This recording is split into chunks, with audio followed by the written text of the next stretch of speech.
এই প্রজেক্টে আমরা একটি ফ্ল্যাগ তৈরি করব। তো ফ্ল্যাগটি তৈরির জন্য আমাদের যে কাজটি করতে হবে, আমরা এখান থেকে রেক্ট্যাঙ্গেল যে টুলটি রয়েছে সেটা সিলেক্ট করব এবং আমরা ফোরগ্রাউন্ড কালার হিসেবে নেভি ব্লু কালারটা সিলেক্ট করতে পারি এবং আমরা স্টেজে এভাবে একটি রেক্ট্যাঙ্গেল ক্রিয়েট করব।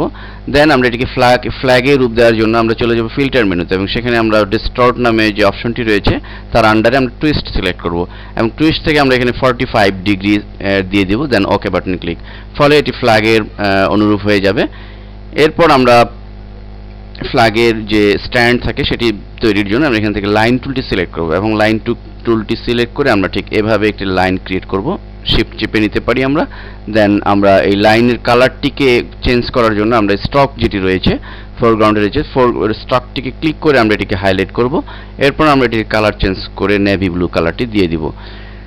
দেন আমরা যে কাজটি করব সেটি হচ্ছে যে এইটির স্টকটিকে বাড়িয়ে দেওয়ার জন্য আমরা কালার প্যালেটের স্টকে গিয়ে এখান থেকে আমরা 3 দিয়ে দিলাম, ফলে আমরা এটিকে বাড়াতে পারছি। দেন এটিকে আমরা সাইডে এভাবে লেফটে দিয়ে দিব। এরপর আমরা ফ্ল্যাগটিকে একটু মুভ করার জন্য রোটেট টুলটি সিলেক্ট করে একটু সামান্য উপরের দিকে রোটেট করে দিব যেন এটি পারফেক্টলি শো করে।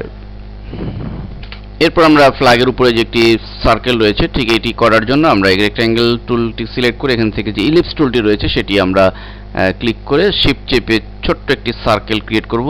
আমরা একই কালার দিয়ে দিলাম নেভি ব্লু। সেভাবে আমরা আমাদের যে সমস্ত অবজেক্ট রয়েছে সেটির মাধ্যমে আমরা একটি ফ্ল্যাগ ক্রিয়েট করতে পারি।